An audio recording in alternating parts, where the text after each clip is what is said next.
Huh? Yep, this here's the sonic net. It's like a radio. We use it to listen in on what's happening under the sea. We've got 10 underwater microphones called hydrophones. To listen, just twist the sea sounder dial until you hear something. When you hear an unusual sound, hit the "What's it" button to see what the computer thinks it is. If you want to find out where the sound is coming from, hit the "Where's it" button. It's just like talk radio, only these talk shows have fins.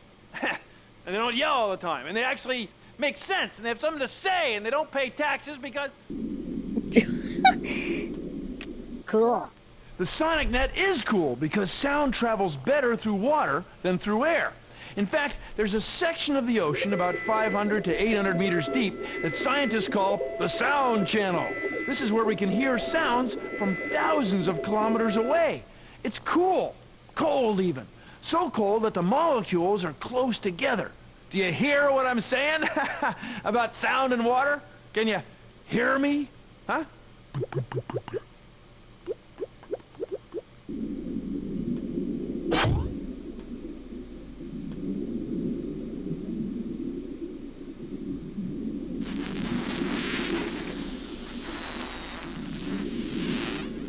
Oh, beluga.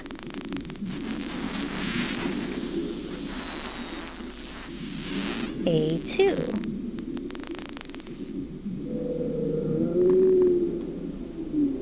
Bowhead whale.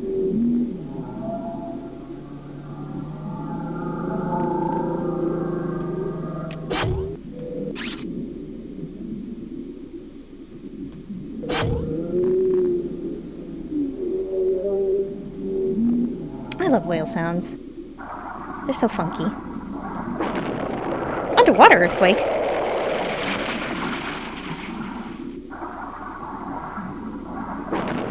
E7.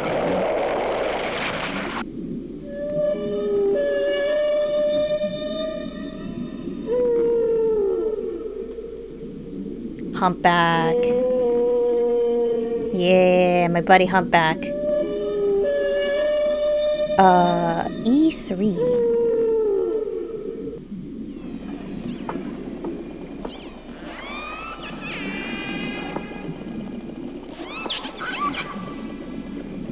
B6.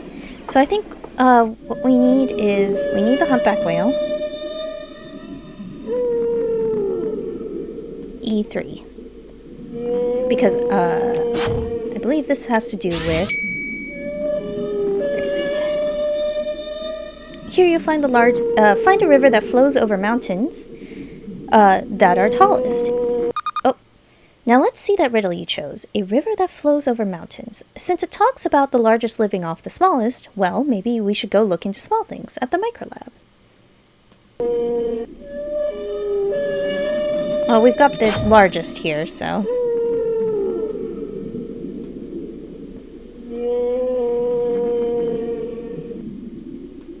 Alright. Huh? Welcome to the nerve center of Nye Lab's Oceanic Studies. The Ocean Comm Center. This is where we fish for answers about the ocean. There are lots of different maps, so you can see what's happening with the wind, ocean currents, and living things in the sea. You can use the ship-to-shore satellite uplink to contact Swell Whitecat. He's the captain of the Poseidon II. That's the Nye Lab's research vessel of science. Swell can help you use all the cool equipment he's got to explore the ocean. So there's your Ocean Comm Center, good buddy. Over. Roger. Nye out. Cool. Oceans are cool and wet and big. Oceans cover almost 3/4 of the Earth's surface. All the rain that falls, all the water we drink, even all the water in our bodies, all of it started out in the ocean. And the oceans are filled with hundreds of thousands of different living things. The ocean is huge, a mysterious place with plenty more to discover.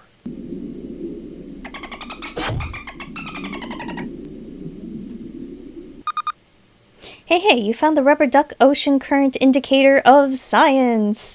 Now you might be asking yourself, Why would a scientist be interested in rubber ducks? Well, back in 1992, a cargo ship spilled 7,220 toy rubber ducks into the North Pacific Ocean. Big deal, right? Sure is. You see, the ducks get carried along by ocean currents just like a boat gets carried along by river currents. In fact, ocean currents are a lot like rivers. They're like rivers in an ocean. Anyway, by following where the ducks float, scientists have been able to learn a lot more about ocean currents. For example, a lot of the ducks are now frozen in the Arctic ice, and one day they'll thaw out and end up in the Atlantic. So, because of those ducks, we know more about the ocean. Doesn't that just quack you up?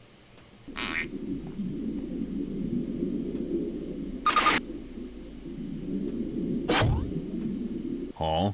Even though we can't see it, the bottom of the ocean is just as wild as the land we live on. There are steep hills, deep canyons, immense flatlands, even huge mountains. Of course, you can't ski on those mountains. Well, you can water ski over them, but that's on the water. That's not on the mountains. Anyway, all those cracks you see are fractures in the Earth's crust. It's broken up into huge tectonic plates. They slide and bend as they bang into each other. Boy, I bet it'd be some great skiing on those mountains, though. Of course, you'd have to drain the ocean, and then it would have to snow. And that's pretty complicated because, I mean, why would it be that cold, and where would you get all the water for the snow, for the skiing or sledding? But they are big mountains. Bill. Huh? It might not seem like it, but the ocean is one of the best places for the Earth to store the sun's heat energy. Now, water can hold on to heat for a long time. When there's warm water next to cold water, the water can get moving. The equator gets the most sun, so the water there is usually the warmest. Now, warm water at the equator expands a little and gets pushed up by cooler water flowing in from deeper parts of the ocean. We call this kind of heat circulation convection. As the heat gets moved around the world, it changes the weather. The temperature of the ocean affects almost everything on the planet.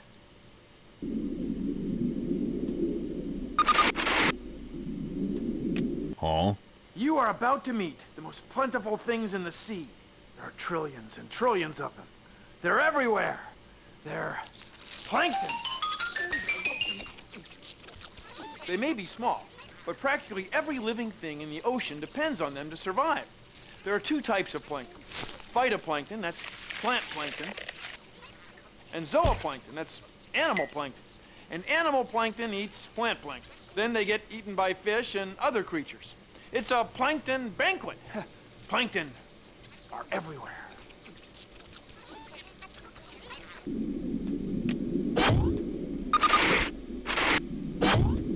Huh? Ocean water is constantly moving in huge streams called currents. See, the ocean doesn't just sit there. No, it's constantly moving. Many currents in the ocean are caused by wind blowing over the surface of the water. But not all currents come from the wind. Changes in temperature and saltiness of ocean water drive currents too. Currents are crucial. Most living things depend on ocean currents for food. So, keep current on your currents.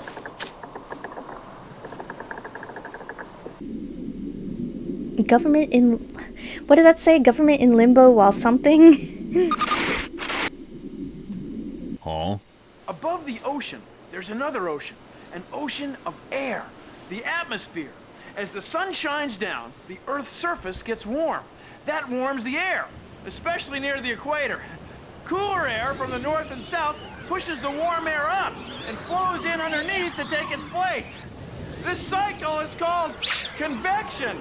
Convection makes air flow in big patterns all over the world, and people on the ground feel that as wind. Whoa!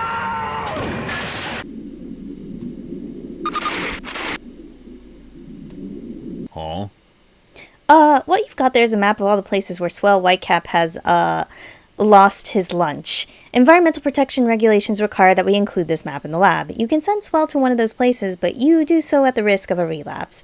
Personally, I'd avoid those areas. I mean, yuck, gross, grody, ew. That's quite a few places where he lost his lunch. Oh, hi. Oops. Ahoy, mate. standing by to help you scientists in whatever way I can. I can do many things. Dance a jig, play with me parrot, or me favorite, work.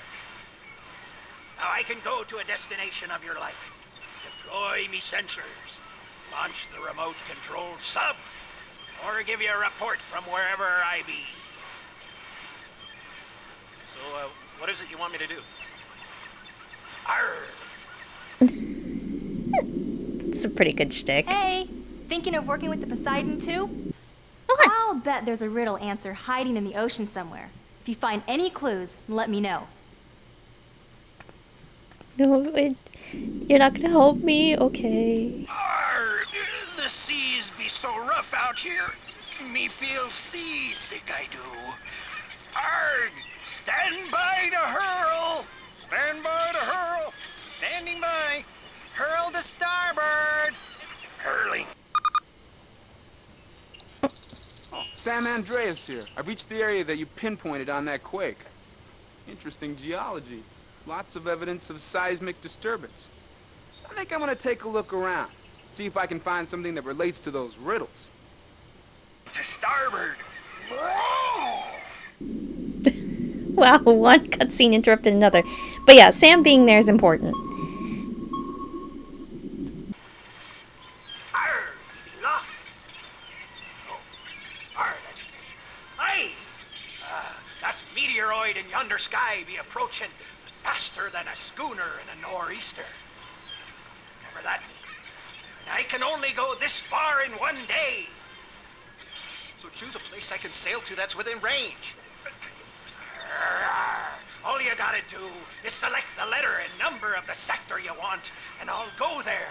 Why, like a hungry rat in a messy galley. I be holding steady in Sector C5. What do you want me to do?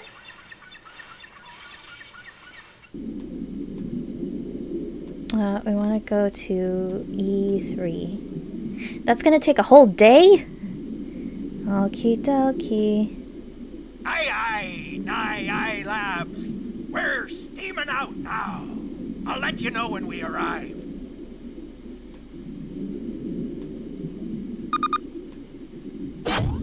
Huh? Nice rose, huh? No, not this one. This one. The remotely operated submersible explorer. She's aboard the Poseidon II. Now, what's really cool about this Rose is that you can drive her by remote control from right here in Nye Labs. Once you get swell to launch her, you can use the control to choose the depth you want her to dive to. Watch the picture she sends back, and you might see something cool. If you do, just hit the What's It button to help you figure out what it is. So enjoy your Rose, but be careful. Oh, doggone it. Cool.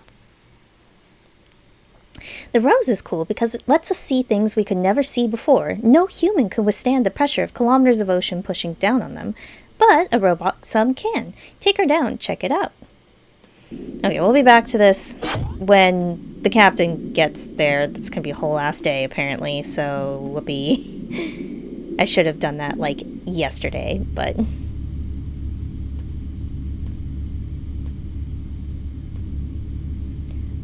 let's think of what else we can work on in the meantime.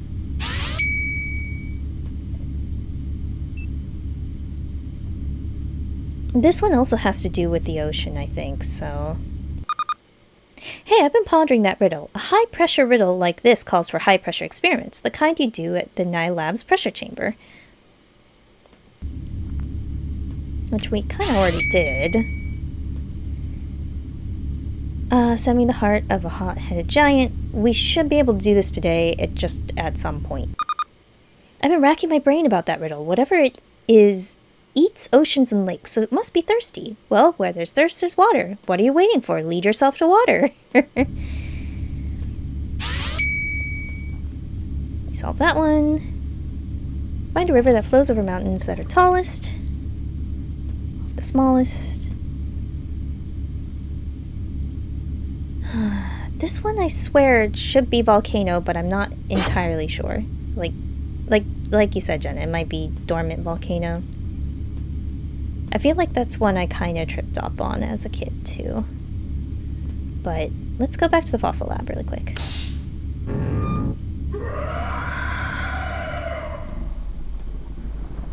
No? Nothing yet?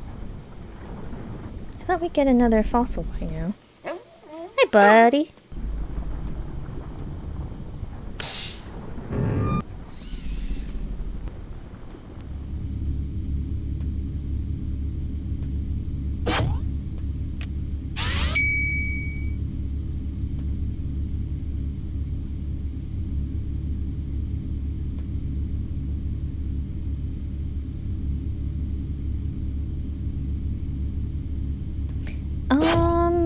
We can go upstairs really quick. Is there any other place we haven't explored yet? I guess we haven't gotten into, what was it?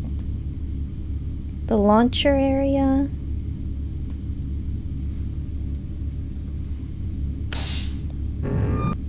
Like this. Access must be approved by Bill Nye, so I don't think we can go in there until like the end of the game.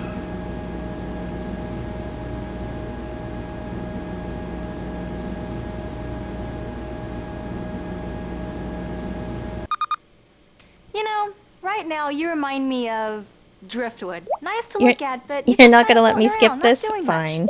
It'd be great if you could be more like, say, a tiger shark and swim around, hunting for answers. That's what I'm doing, Sue. Good lord. Alright, let's try,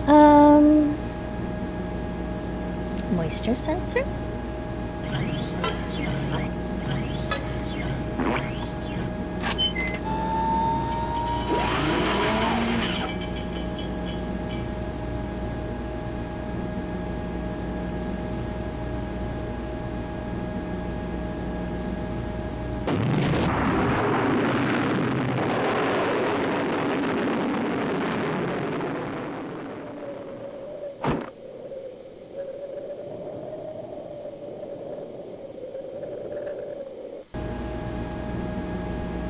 We live in the troposphere, the lower part of the atmosphere, where all water in the sky hangs out. That's why all clouds and weather can be found here. But most of the water in the atmosphere is invisible in the form of tiny molecules of water vapor. Higher up in the stratosphere, there's hardly any moisture at all, so there are hardly any clouds. And way up in the thermosphere, any water that makes it this high gets a jolt. H2O, the formula for water, gets broken apart and ends up just as H's and O's, hydrogen and oxygen molecules. Man, all this talk about water is making me thirsty.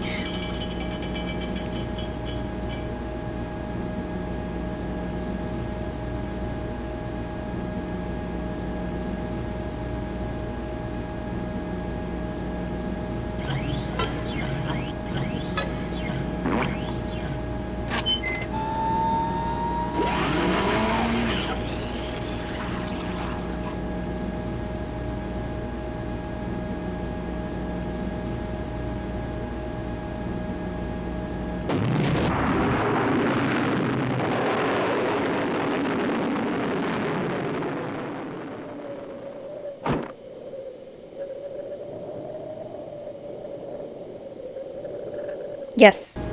Get you your water. When something's hot, its molecules are moving fast. Down near the surface of the Earth, air molecules move faster than a speeding bullet. Whoa, it's pretty warm down here. And the atmosphere acts like a giant blanket, keeping in heat from the sun. Higher in the atmosphere, though, the molecules move more slowly and the air gets colder. Things cool off. Way up here, in the thermosphere, where the sun first hits the atmosphere, things start heating up again.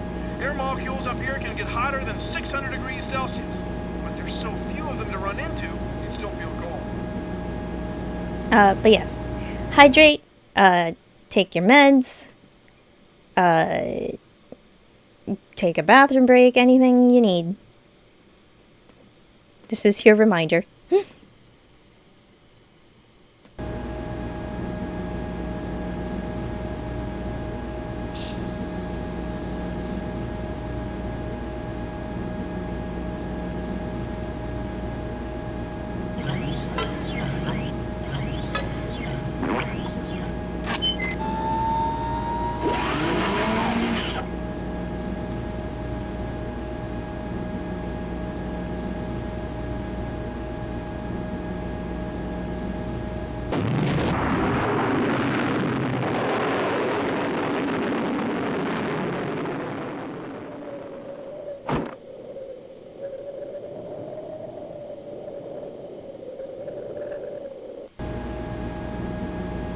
Ah, smell that fresh gas. I say gas because the air we breathe down here is 78% nitrogen gas, 21% oxygen, and 1% other gases. Most of the gas or air in the atmosphere is packed down here where we are, the troposphere.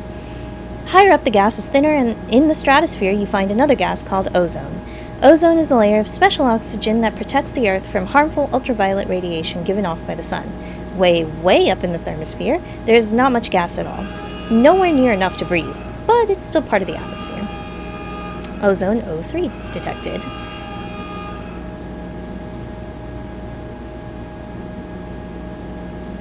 Alright, now let's do the pressure one.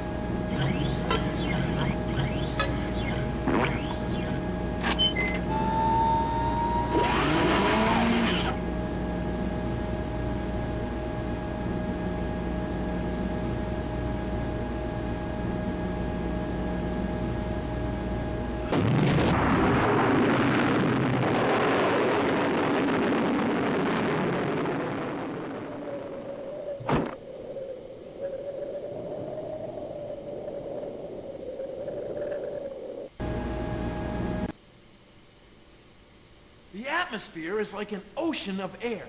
And like the ocean, the pressure's greatest at the bottom. Now down here where we live, there's 900 kilograms of air pressing down on each and every one of us right now. We can measure the pressure from all that air in atmospheres. On the ground, we say there's 1 atmosphere of air pressure. Now up in the stratosphere, at 25 kilometers, there's less air pushing down, so the air pressure decreases. Up here, there's about 1/100th as much pressure as there is on the ground. And way up in the thermosphere, there's hardly any air pressure at all, because there's hardly any air. The pressure is 1/1,000,000th of an atmosphere. 99.99% of the atmosphere is below the thermosphere.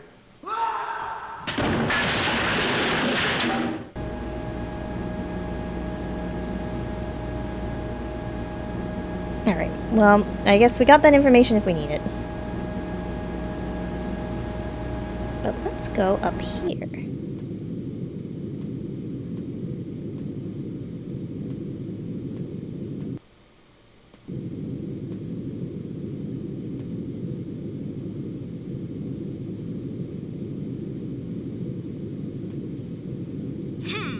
I've got some equipment on board here that might help.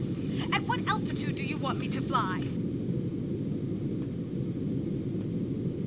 Expect patchy fog this morning and be on the lookout for some storms later in the day as a cold front moves in from offshore.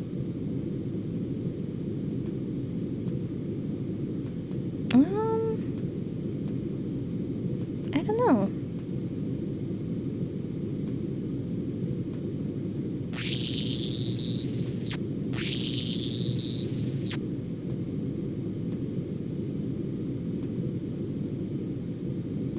Expect patchy fog this morning.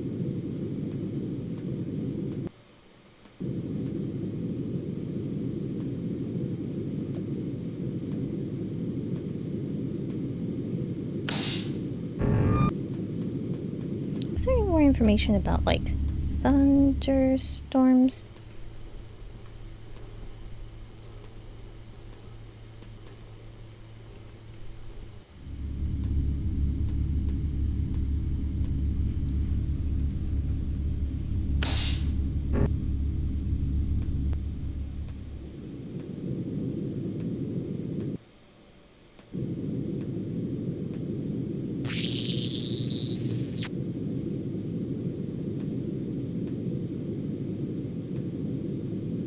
The fact that some of this stuff takes, like, in quote-unquote real time of the game is like, dang. No wonder this is a little tricky.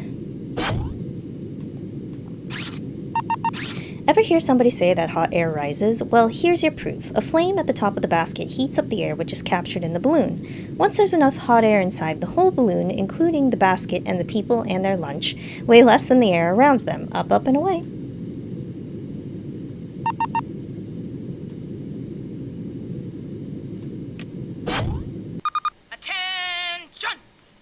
Here.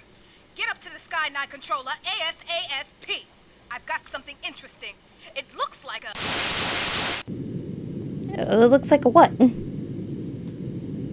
Vection here. I just arrived at the altitude you ordered.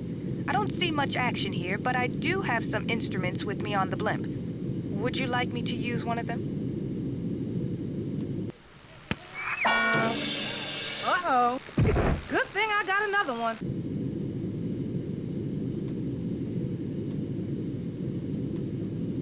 Expect patchy fog this morning and be on the lookout for some storms later in the day as a cold front moves in from offshore. Okay. I just, like... How high does she need to be in order to, like... Ever wish you could fly? For years, people tried everything they could think of to take to the air, including strapping on feathered wings. But it wasn't until 1903 and the famous Wright brothers that people successfully took to the air. Birds' bodies are very light, but human bodies are too heavy for our arms to keep them in the air. Humans need the help of big wings and engines to keep them flying.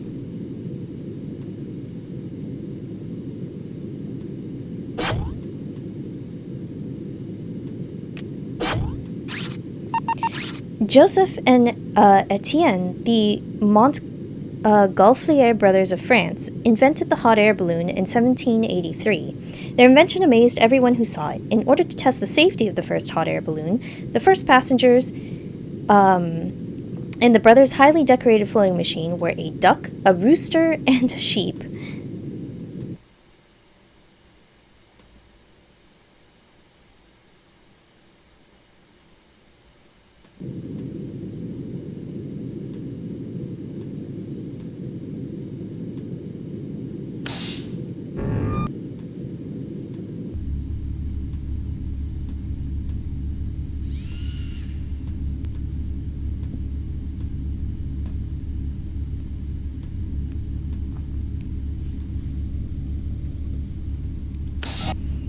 Yeah, that's the same. Okay.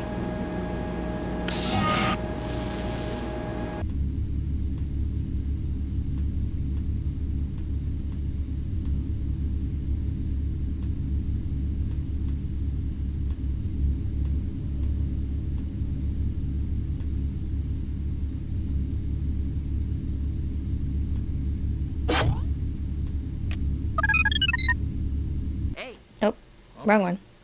Oh, wait.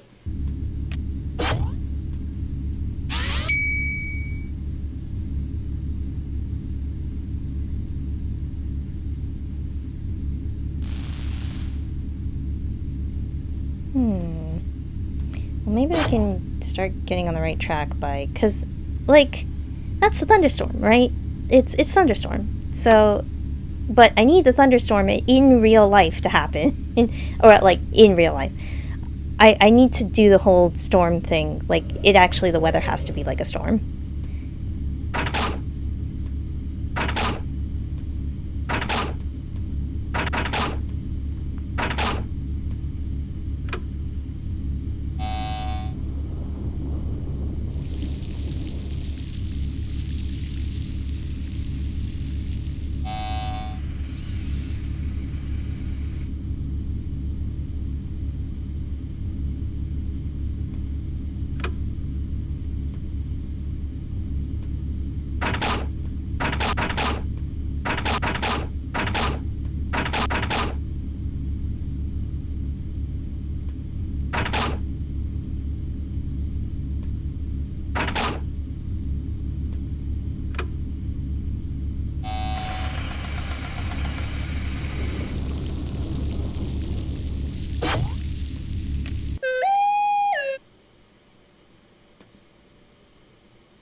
Hey, a cloud is a big mass of hot air and water vapor that chills out, and it can form with water from the ocean or lake. Now find some clouds that strike with a blast, and do it fast. Okay, they're like, oh, you're on the right track, but I need to get the thing. Okay.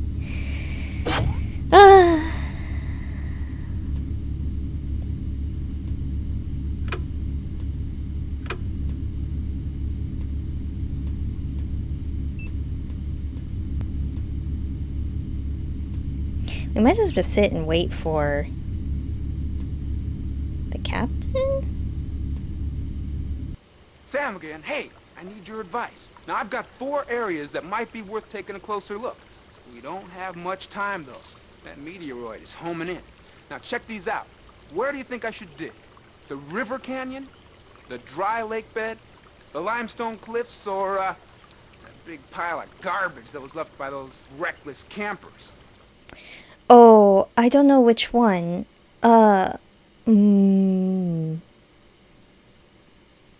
is it the dry lake bed?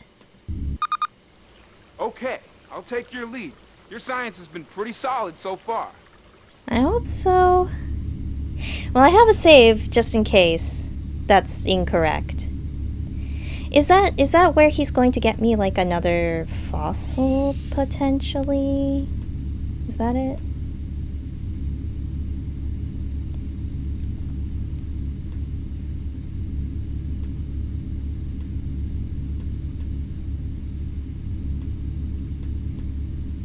Let's take a look. What's going on over here?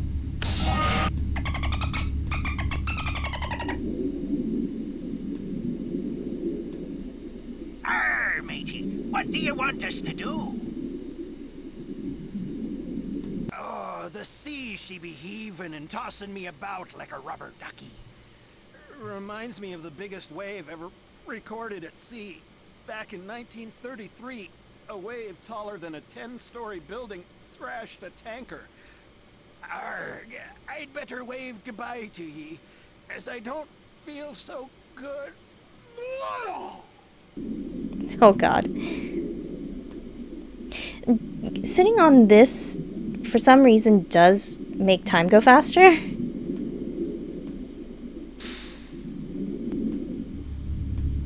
Which was how the speedrun did it.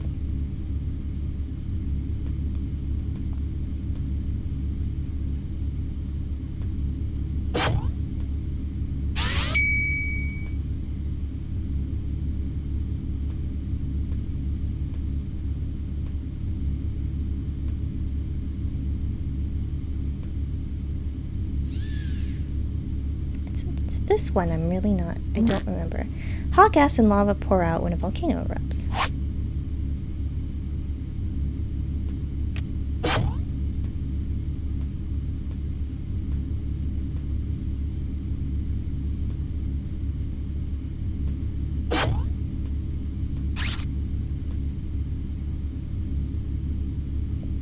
It is an incredibly interesting choice of speedrun, for sure. But, like, I get it. I kind of get it because there seems to be a lot of timing stuff. There's, like, a lot of timing stuff because you have to, like, get certain people to go to certain places. Like, it actually takes time for the captain to get to a location. So, like, you need to plan it out, which is interesting.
What about the dog? A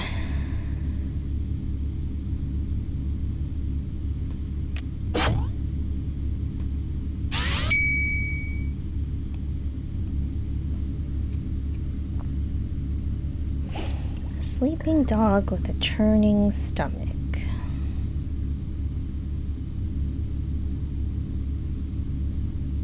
Like, that just feels like dormant volcano, right?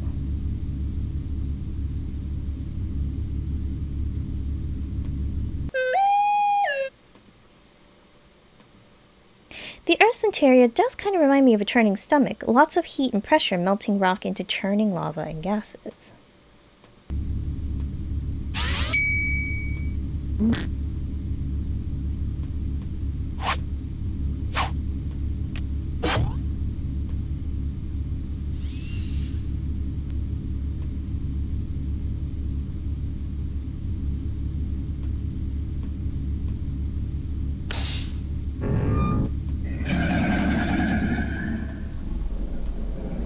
Oh, wait. I thought it looked like there was a thing there. Wait. Maybe if I... Hi, buddy.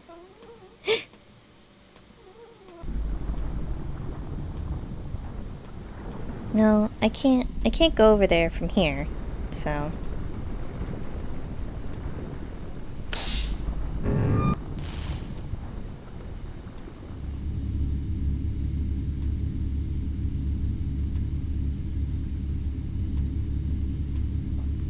Yeah, at this point, I think we're just kind of doing a waiting game.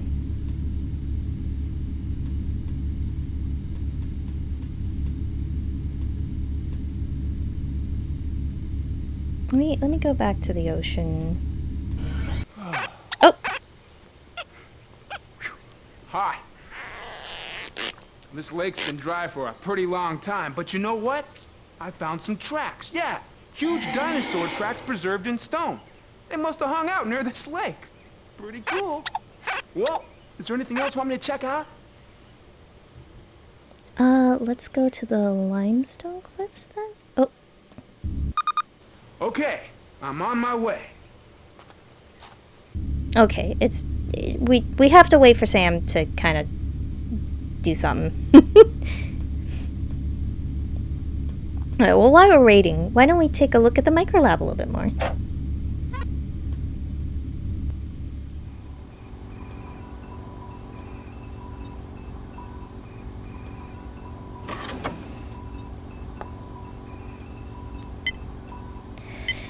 Milkweed bug. Bugs like this help plants grow. They crawl into flowers to get nectar and become covered with pollen. When they visit other flowers, the pollen rubs off. This is called pollination, and is how plants reproduce.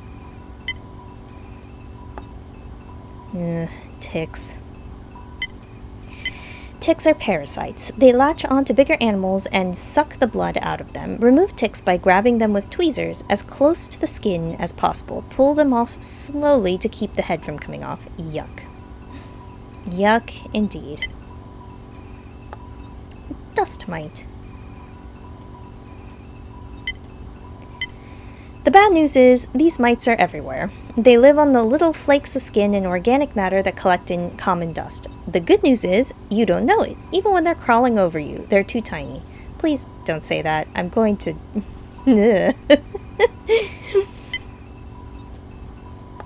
Iguana tail? These are not huge spikes on the back of an ancient dinosaur. They are spikes from the tail of an iguana, and they are actually very small, only about 1/4 of a centimeter, 1/10 of an inch high.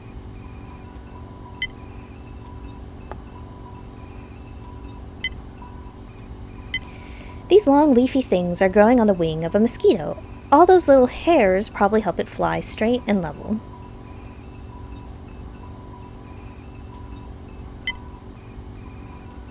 Science do be gross sometimes. Flies and other insects have compound eyes. That means their eyes have more than one lens. Each one of these bumps is one lens of one eye on one fly, magnified 45 times. Here's looking at you.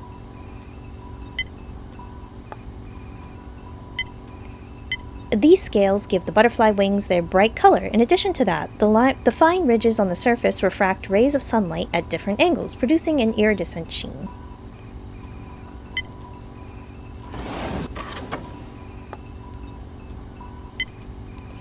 Plants make pollen to reproduce. These grains from inside a flower and are blown away by wind. Oh, the grammar. They stay inactive, dormant, until they land inside a flower of the same kind. Then they wake up and help form a new seed.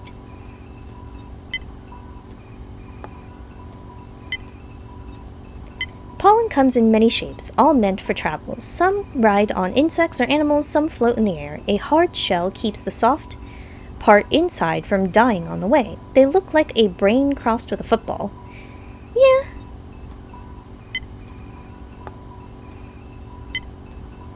The outer shell of a pollen grain is tough, really tough. The grain of tree pollen has survived for 200 million years. It was fossilized like a dinosaur bone and discovered in rocks in the eastern United States. That's pretty wild, actually. These are fossilized cells from a prehistoric fir tree found in Tierra del Fuego at the southern tip of South America. They helped hold up the tree and carry fluids through the trunk. The pits are openings which let sap flow from one cell to the other.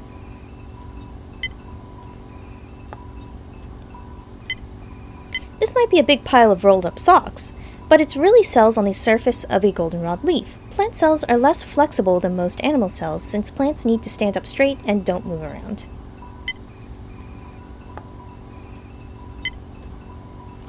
Oops. We already looked at the fungus spores.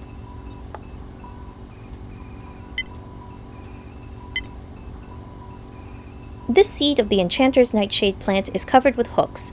When animals or people brush by it, the hooks grab onto clothes of fur and go for a ride. Later, the seed falls off so it can grow someplace new.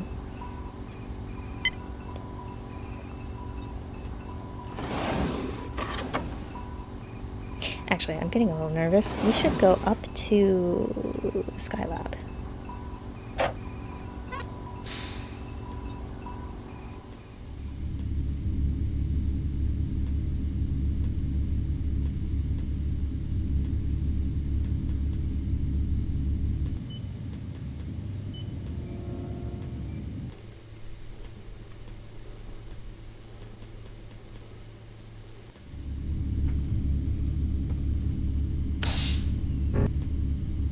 Because we're still looking for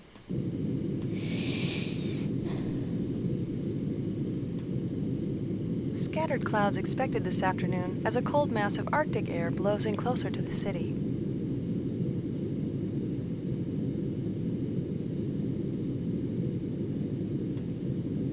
A lot of fluffy cumulus clouds up here at 3,000 meters. And it's so hard to breathe. The air pressure is only 70% of what it is where you are. Standing by. Uh-oh. Good thing I got another one. Yeah, we gotta wait until there's a storm. I don't know if it's like there's a set time when there's a storm.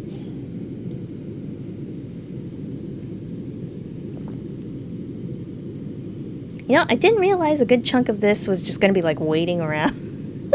Actually. I should probably just like speed time ahead, but I'm also worried about accidentally missing like a... Oh, attention! I admit as fond of the great views of the next captain, but don't leave me floating alone up here. Show me what you want me to do.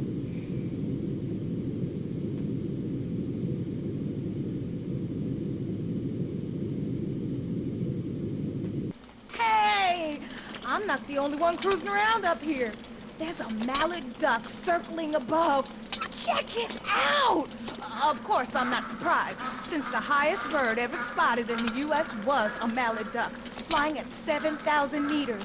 That's about twice as high as I can get in this blimp. Wild! Wow.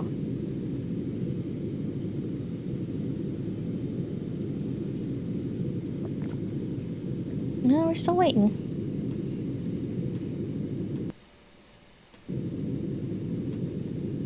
I feel like it was pretty soon.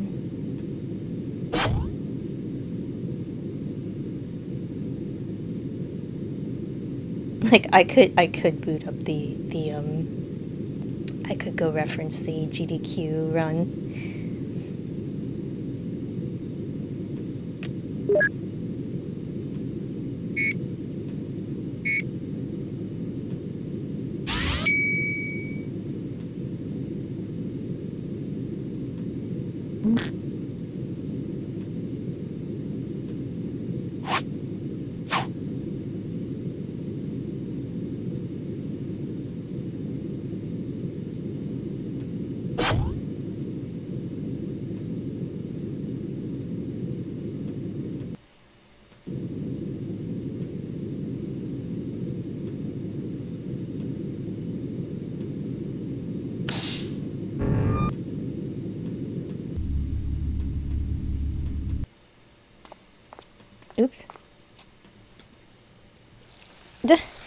I like how we're seeing this again.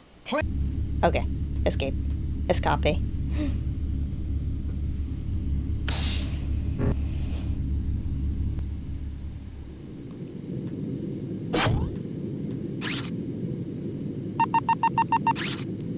Helium is one of the most simplest chemical elements. Helium atoms weigh less than oxygen or nitrogen atoms, which is why helium balloons are lighter than air.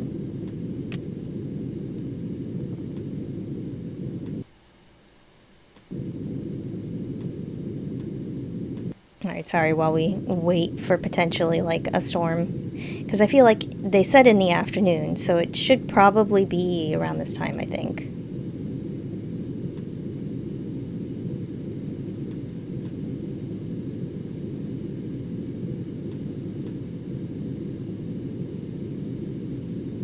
It's like, I can't even solve the riddle yet, even though I know what the answer is, and they have the gall to be like, what are you standing around for?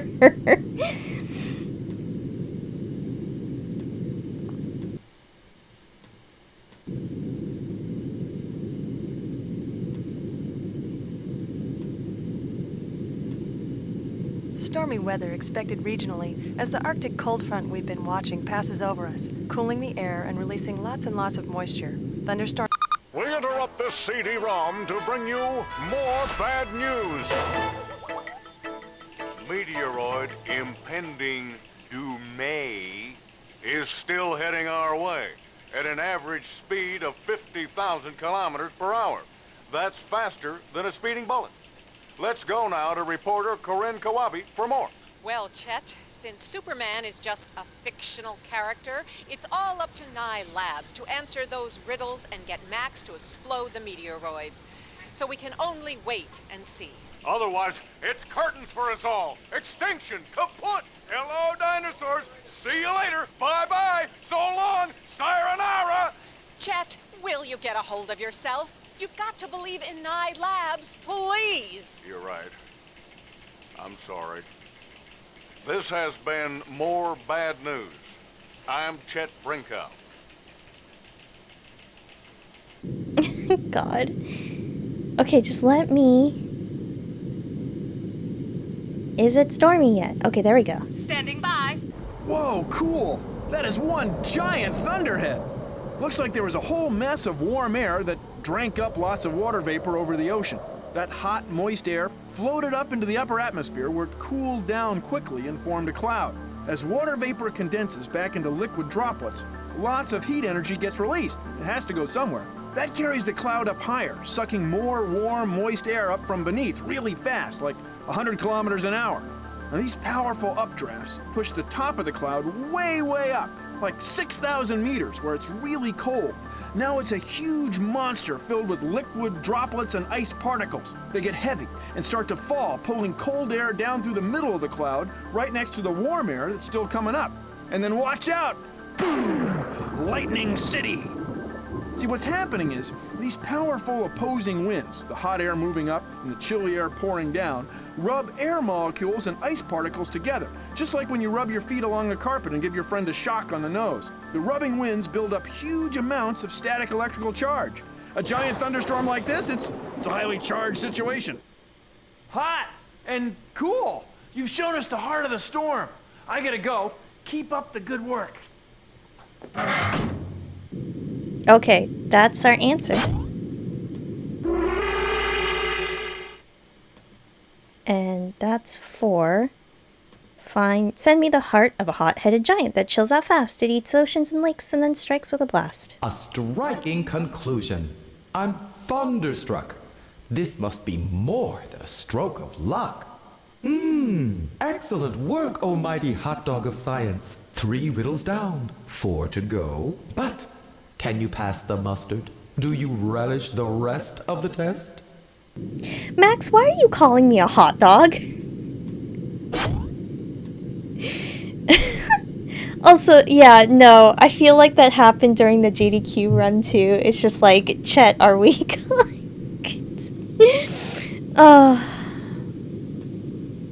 If we don't stop this meteor, we'll be cooked.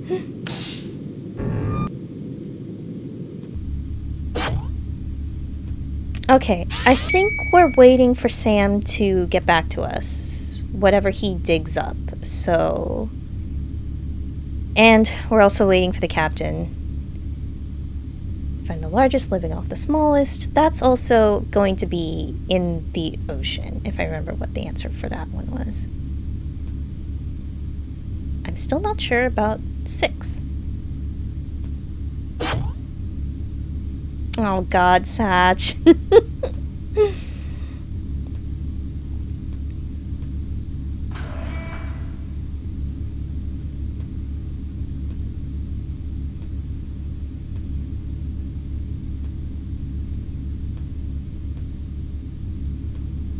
Okay, since we're just waiting for Sam, we can go back to the micro lab.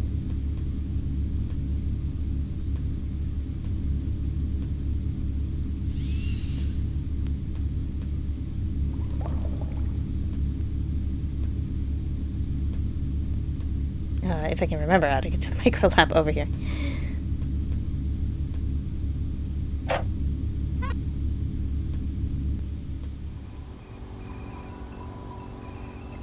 We were looking at viruses and very tiny stuff. An amoeba is one-celled living thing. Some make a sticky coating that traps tiny particles and hardens them into a shell. Different amoebas make shells of different shapes. Oh, the flu virus. A flu virus has spikes on its surface that attach to cells in a person's body. Then it infects the cell and takes over. A virus has gotten into the cell, green and yellow, and is using the cell to make more viruses, red. That was me. No. I got a common cold. It was not the flu, but that was me New Year's. That sucked.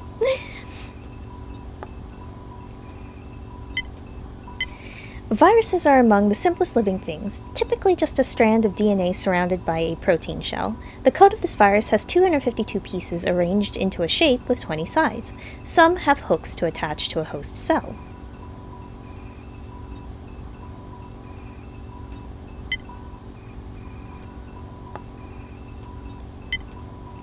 Bacteria are one-celled living things. In soil, they help decompose dead animals and plants into nutrients that can be used again by other living things. But too many of the wrong kind of bacteria can cause diseases like pneumonia. Pneumonia is no joke. Neither is diphtheria. These bacteria are the cause of a highly infectious disease of the upper respiratory system. The bacteria produce a toxin that could kill humans. Diphtheria was often fatal to humans until 1894, the year an antitoxin was discovered.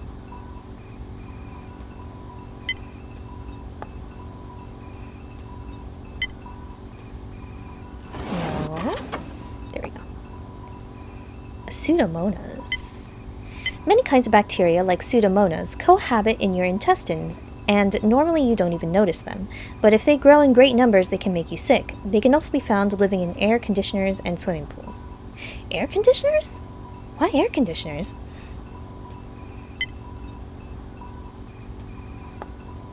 Airborne bacteria. To survive under tough... Oh, God. This hits different now. Well, I mean, it's bacteria, not virus, but... To survive under tough conditions, this bacteria has gone into a state of suspended animation. The living matter inside each cell is concentrated, and a hard outer covering has formed to protect it until conditions are right to grow again. It's like I hear anything airborne and I get instantly jumpy. Oop. Achoo! That's dust. Ordinary household dust. It's mostly skin and hair. Every time you move or scratch or change your shirt, that stuff falls off. Cloth fibers, too. Pretty soon, fuzzballs under the couch.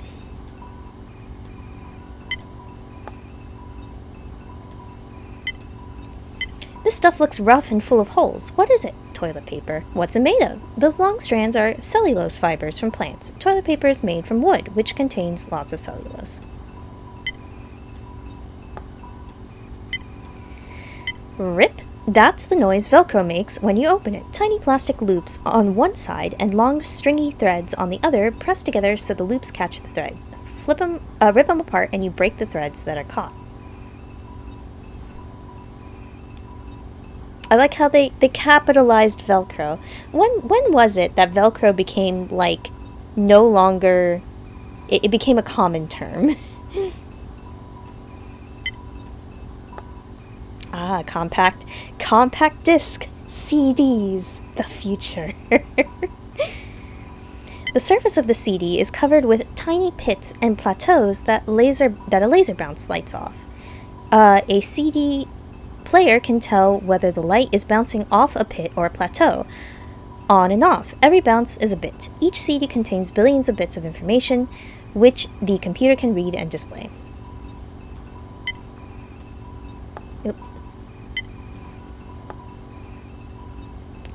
Franklin mineral.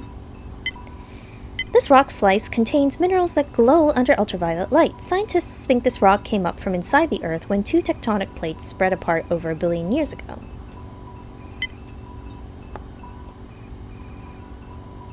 Hook and loop tape, incredible. Ancient rock. Nearly 4 billion years old, this hunk. Very few rocks have been found that are any older. This particular sample came from Canada's Northwest territories. Scientists call it a Costa River gneiss? I assume the G is silent.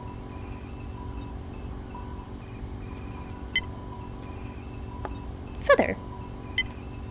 Could this be a huge ostrich feather? Not quite. It's a tiny goose feather, only a couple centimeters long. Notice how each tiny part of the feather looks kind of like the whole feather.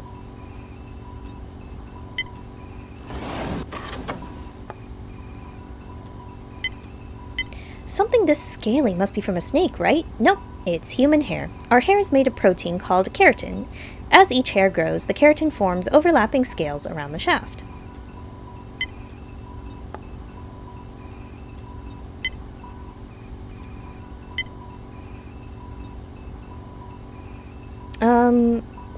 We'll skip the blood cell stuff.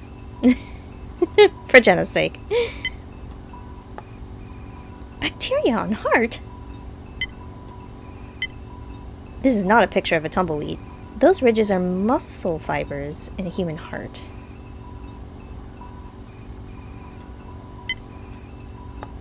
Ooh, metaphase chromosomes. Okay. Chromosomes store all the information an organism needs to grow and to live. When a cell divides, each chromosome makes a copy of itself for the new cell. These chromosomes are in the process of dividing. Yeah, we'll take a look then. That lumpy ball is a white blood cell. White blood cells keep you healthy by fighting off germs in your body. When a white blood cell comes across bacteria that might make you sick, it eats the bacteria alive. No, I get it. Chromosome. Cells have a nucleus that contains 23 pairs of chromosomes. Each cell has the same set of chromosomes. Made of DNA, each set of chromosomes contain all the instruction needed to build and run our bodies.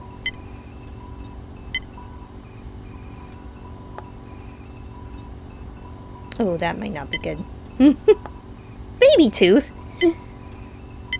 When your baby teeth get ready to fall out, our special cells called odontoclasts eat away at the surfaces. Here's one that just fell out. All those pits and craters are where the odontoclasts were sitting while they ate away the tooth. I guess that makes sense, like something has to make the baby teeth fall out, but that's kind of wild. Not something I ever considered. Caribbean diatom. This tiny plant, called a diatom, lives in the ocean. It's too small to swim, so it drifts with the currents. Diatoms and other tiny drifters are called plankton. Plankton comes from an old Greek word that means... Hey, good thing you sent me out here to the limestone, because things are rocking out here. Lots of fossils. Yeah, this whole place must have been underwater once. But here is a tip.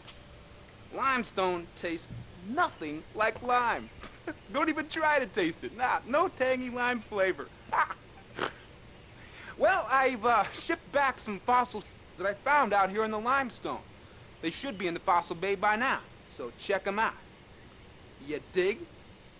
Okay, we got our thing. Anyway, the old Greek word that means drifter. We'll be back to finish. Yeah, typical geologist behavior, truly.